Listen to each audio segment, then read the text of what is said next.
Y ahí quiero centrar quizás un primer tema, ¿no? Eh, me resulta un poco extraño que cuando hablamos de la colonia y de los términos correspondientes descolonización y de colonización, casi siempre nos vamos al tema subjetivo, de cultura, de conceptos, etcétera, y vemos muy poco el tema central de la colonia, que es el aspecto económico y que resulta ser la apropiación de las riquezas de un país por otro. Sabemos que el viaje de Colón se dio en búsqueda de riquezas. Sabemos que fue lo que les levantó todo, fue que encontraron las riquezas que buscaban y que las extrajeron y las saquearon, las llevaron, lo siguen haciendo, pero en esa época dio inicio a lo que llamamos el capital, la acumulación originaria del capital.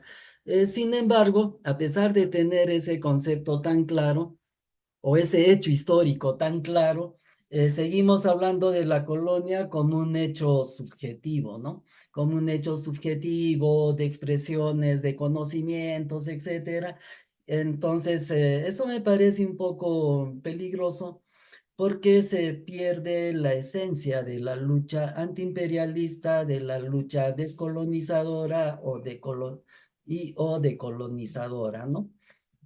Quizás sería pertinente clarificar estos dos conceptos. A mi forma de entender, entendemos por descolonización justamente a estos aspectos económicos que tiene que ver con la apropiación, el aprovechamiento de los recursos naturales de un grupo empresarial que deviene en grupo de poder en perjuicio de naciones, pueblos que perjudican sus territorios en búsqueda de las materias primas, que es la base para la economía en general y ahorita para la economía mundial. Eso ya va marcando unos campos definidos, ¿no? El día de ayer se habló sobre la lucha de clases. Sin embargo, cuando hablamos de esto, hablamos casi siempre como que la contradicción central es entre capital y trabajo, y nos olvidamos del trabajo sobre el imperialismo que escribe Lenin, que Mariátegui también lo menciona, y en donde esta contradicción ya abarca a países. Dussel lo desarrolla muy bien con la teoría de la dependencia, que invito a revisarla, estudiarla, y eso aclara exactamente ahora cuál es la contradicción principal. Recuerdo alguna lectura pues, de los escritos de Marx, y en una carta él se refería justo a este tema de agarrar como las clases antagónicas, burguesía y proletariado, ¿no? Entonces él aclara de que el aporte que él hace es el de determinar que las clases antagónicas se dan en relación a la fase de desarrollo del modo de producción. El capitalismo en esta fase de desarrollo imperialista ya tiene otras contradicciones principales que generan, que lo podemos enunciar como ese pequeño grupo de poder mundial y el resto de la humanidad. Eso lo que hablamos, el 1% y el 99%, que en realidad ese 1% todavía está muy inflado, ¿no? Pero bueno, yo quisiera enmarcar la lucha política en la que estamos embarcados todos nosotros, los presentes y otros que lamentablemente no están, en este aspecto de la lucha política y en este enfoque de las clases antagónicas y de cuál es la contradicción principal en relación y de eso va a salir pues definitivamente cuál es el enemigo principal y contra quién debemos luchar. Yo creo que ese es un marco muy importante porque mm, me preocupa que al tocar este tema se esté dando una excesiva relevancia a estos temas que realmente resultan subjetivos, ¿no? incluso psíquicos y cosas así, cuando sabemos pues que en donde ha habido más casos de violación ha sido en los orígenes de la cultura occidental. Ellos milenariamente han vivido agrediéndose tribus contra tribus hasta finalmente determinar los países que conocemos. España misma cuando llega acá, bueno, cuando que no se llamaba así, eso sí es otra cosa, estaba saliendo o no terminaba de salir de estar dominados por los árabes, ¿no? Era una colonia árabe prácticamente, ¿no? Pero sin embargo, este mismo hecho resulta que en el mestizaje nuestro genera pues ciertas conductas y no en el de ellos, ¿no? Entonces, yo creo que es importante para definir campos también que tengamos en cuenta este aspecto económico de la colonia, que resulta la apropiación de los recursos naturales y en forma consecuente, bajo el concepto de Hobbes de la consecuencia, una idea central tiene que estar relacionada, tener secuencia con las que vienen después. Si el problema principal lo seguimos señalando, el tema de la colonia tipo Ricardo Palma, digamos, vamos a seguir luchando, haciendo una serie de elaboraciones, elucubraciones en relación a ese aspecto. Pero si centramos la contradicción principal en la apropiación de los recursos naturales y la dominación política, militar, etcétera, que ésta exige, entonces, para realizarse, entonces la consecuencia va a tener que ser pensar en un proceso de liberación nacional, ¿no?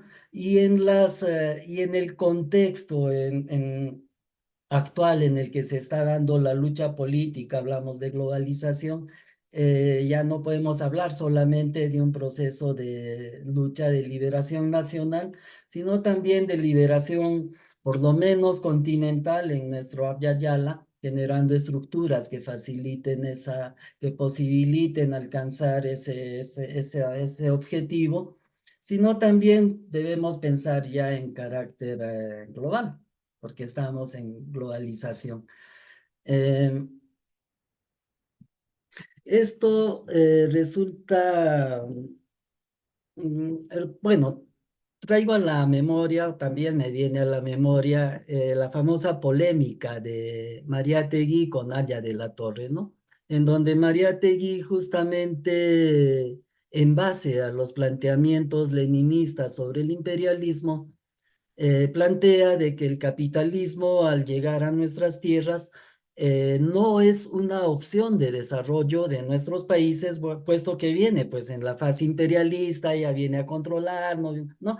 Ya todo lo que hemos vivido en todos estos años y seguimos viviendo, mientras que Aya de la Torre planteaba de que el imperialismo resulta ser la primera fase de desarrollo del capitalismo en nuestros países. De ahí viene ese concepto de que la inversión extranjera trae progreso y que necesitamos que vengan, que nosotros no podemos explotar nuestros recursos naturales y por eso es necesario que vengan las transnacionales, ¿no? Entonces, creo que ese punto es importante porque la propuesta, como se ya eso sí está claro, no es solamente una propuesta contra un modelo económico, ni siquiera ya contra un sistema económico, sino contra una crisis civilizatoria, no de la civilización humana, sino de la civilización occidental, ¿no? Aquella que se ha desarrollado en medio de asesinatos, violaciones, masacres, despojos, saqueos, robos, manipulación, engaño, ignorancia, etcétera, ¿no? Tenemos que salir de eso. Un proceso de lucha, lógicamente, nos va a ayudar a impulsar y seguir con este tema, ¿no? También en este aspecto me resulta muy importante el planteamiento o el trabajo que vienen haciendo los comités para la recuperación de la propiedad de los recursos naturales que se está impulsando en la zona central, podríamos decir, incluso a nivel latinoamericano es un trabajo muy importante. Y en esa línea también está el trabajo que se está haciendo acá en base a las autoridades originarias, que tiene que ver con esta presencia de las transnacionales. Y está acá el hermano Rubén Darío, ojalá nos pueda ampliar. Me resulta importante en toda esta propuesta autonomista de control territorial y soberanía alimentaria el tema de la constitución de un tribunal de justicia que tenga que ver justamente todos esos reclamos de todos esos conflictos que también el hermano Víctor señalaba ayer, que son casi un 80% de la totalidad de los conflictos sociales vigentes, y que la justicia oficial, digamos, no los atiende adecuadamente. Este Tribunal de Justicia de autoridades originarias que se está pergeñando o estableciendo en Puno en base a que es resolución del Congreso anterior, pues es un ejercicio de poder. En este aspecto no se está luchando por el poder. No están confrontando ni siquiera solamente al poder, sino se está ejerciendo un poder que es del pueblo, pero se está ejerciendo, es a ese nivel de conciencia en el que se hace que al ejercer también se va construyendo. Nosotros todavía recordamos en julio, cuando el ejército en una población a orillas del lago Titicaca, me parece, no sé exactamente el cual, este, la población paralizó y desocupó, exigió que el ejército desocupe una plaza que estaba izando una bandera sin permiso de las autoridades originarias. Y el ejército tuvo que obedecer, ¿no? Entonces, ese es el ejercicio del poder. Más que una lucha por el poder o un reclamo que se les dé en el ejercicio de poder que resulta ancestral, etcétera, en realidad yo no veo eso. Yo lo que veo es un proceso de ejercer poder, y para eso hay que elevar conciencia, para eso hay que organizarse, que es lo que está haciendo los hermanos de Puno, proceso que vamos acompañando y que lo vamos asumiendo como una verdadera señal del camino, ¿no? Nosotros vamos viendo que el aspecto principal, por ejemplo, de las resoluciones, del contenido del acuerdo de Huanchu, no es necesariamente todo el aspecto, digamos, que fundamenta, y que eso puede hacerlo cualquier sector o cualquier identidad que podamos desarrollar de acuerdo a las particularidades de cada persona, de cada grupo, etcétera. Sin embargo, en lo que debemos coincidir es en el aspecto del programa político. Y en este aspecto se señala claramente el tema del control territorial o soberanía territorial, y que está implícitamente, se refiere también al control de los recursos naturales, a todo lo que está en nuestro territorio, ¿no? Y el tema de la soberanía alimentaria, que en el documento se señala como seguridad alimentaria, pero por el fundamento, digamos, se llega a entender como soberanía. ¿Qué diferencia habría entre seguridad alimentaria y soberanía alimentaria? Es que bajo el principio de seguridad alimentaria, que es bajo el cual estamos funcionando ahora, es que hay que garantizar a la población que le llegue alimentos. No importa que sean extranjeros, que sean fideos, que sea arroz exportado porque están más baratos, porque lo importante es que le llegue ese alimento a la población. Mientras que el concepto de soberanía alimentaria está más relacionado a que esa necesidad de la alimentación, entre comillas, en el mismo sentido de la pensión alimentaria, ¿no? No es solamente la comida, sino todo lo que se necesita, ¿no? ¿No? Para vivir, vestido, salud, vivienda, educación, etcétera. Todo eso es considerado en ese marco, ¿no? Entonces, todo eso debe generarse autosuficientemente bajo la actividad, autárticamente, ¿no? Que es una característica también de los ayllus o de las comunidades. Entonces, eso como la búsqueda de un objetivo político claro, ¿no? Que resulta bastante, digamos, esclarecedor en este sentido. Eh, Volviendo al tema, nosotros creemos que estos dos aspectos, control territorial y soberanía alimentaria, son importantes y que hay que trabajarlo. Lo que se ha hecho últimamente en el quinto Festival Tupac Amaru y Micaela Bastidas, que duró casi una semana, que se hizo en las localidades de Pampamarca, en Urcos y en Cusco con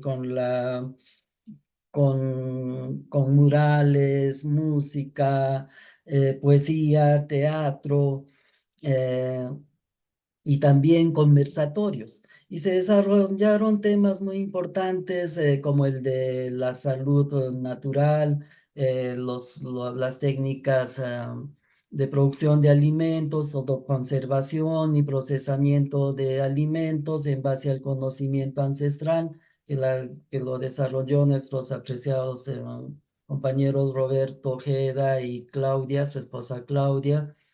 Eh, También en este evento nos acompañaron Zenón de Paz y el hermano Rubén Darío, que siempre quedamos muy agradecidos por sus aportes. Entonces, vamos desarrollando, rescatando esos conocimientos para hacer posible esta autonomía.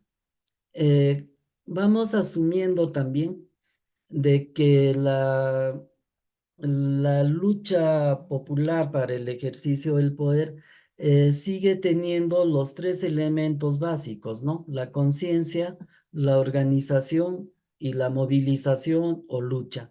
En este triaje, podríamos decir, resulta importante la conciencia, puesto que según el nivel de conciencia nos vamos a organizar y según eso, también vamos a desarrollar una lucha. Si creemos que el problema principal es la corrupción, nos vamos a organizar contra la corrupción. En base a un proceso de lucha, podemos llegar a algunas conquistas contra la corrupción, pero vamos a llegar hasta ahí nomás.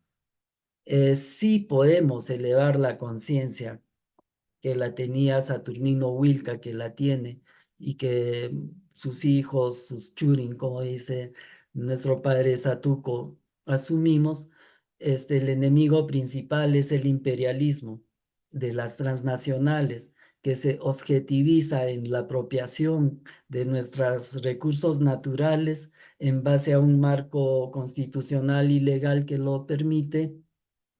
Entonces nos vamos a organizar para luchar contra eso y las conquistas que logremos también van a poder realmente significar una auténtica liberación nacional. Por eso es importante señalar el enemigo principal, señalar la contradicción principal. Y ahí hay coherencia también en nuestros hermanos autoridades originarias, puesto que una de las tareas concretas que se plantean es la constitución de este tribunal que va a defender justamente eso, los recursos naturales, frente al despojo, al saqueo, a la ambición, esa misma que ahora tienen la Shell, la Oxy o cualquier otra transnacional que aparezca, sea de los BRICS incluido, este, el control territorial, el control de nuestros recursos naturales tiene que estar en el pueblo consciente, organizado y movilizado, ¿no? En este sentido, es necesario ir rompiendo algunos esquemas, ¿no? Algunos límites. Por ejemplo, el de limitar la lucha política, no solamente ya dentro de un marco nacional, sino incluso departamental. Yo le veo mucha similitud y van a disculpar en esa frase, ¿no? De el Puno no es el Perú. A mí me parece muy similar a decir la lucha de los hermanos del sur, ¿no? O sea, lo estamos segmentarizando. Ya no es una lucha nuestra, sino es una lucha de los hermanos del sur que hay que acompañar, que hay que ser solidario, que hay que entender hasta en su psiquis, pero no comprometerse, no asumir y no continuar, ¿no? Entonces, o sumar y luchar todos juntos. Esto también trae a colación este principio en política, ¿no? La amplitud del frente que se quiera construir en la política de construcción de frente va a depender de la amplitud del objetivo político que se persigue. Objetivos políticos pequeños o no políticos, sino culturales, van a traer pues ese tipo de espacios, de frentes, de desenvolvimiento, ¿no? En cambio, un objetivo político amplio en el cual podemos confluir y que porque nos afecta a todos, es este tema de la apropiación, del despojo, del saqueo, de la pérdida de soberanía sobre los recursos naturales y la consecuencia lógica de asumir una lucha de liberación, ¿no? Entonces, este objetivo político, al ser más amplio, no solamente va a permitir una unidad nacional, va a permitir una unidad continental, porque el problema es el mismo, y va a permitir también una unidad, por lo menos del sur global, porque en África, en Asia, no solamente es el mismo problema, sino que es el mismo actor. Las empresas transnacionales que actúan acá en Latinoamérica, BRICS incluido, también actúan, operan en Asia, en África, en Europa mismo, ¿no?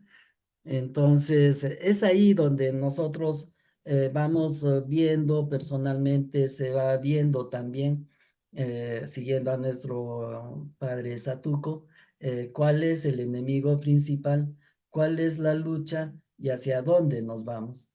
En este aspecto nos están señalando el camino las autoridades originarias. Vamos a acompañar, vamos a seguir acompañando el proceso, vamos a seguir asumiendo los conceptos, las visiones, los fundamentos, los criterios que llevan a las conclusiones dadas. Y ese es el compromiso que tenemos, ¿no? Creemos que en este momento de la lucha política, lo importante es trabajar el tema de la conciencia, por eso las expresiones artísticas, la construcción política, etcétera, va en torno a ese aspecto y tenemos que hacer posible de no solamente generar la solidaridad o la identificación o la comprensión de todos estos espacios ya mencionados, sino el compromiso de acompañar la lucha, de asumir la lucha, de la misma manera como se está asumiendo los hermanos que ahora nos están señalando el camino, que es los pueblos originarios, las autoridades originarias de la región Puno, y que van adquiriendo cada vez una trascendencia no solamente nacional, sino mundial.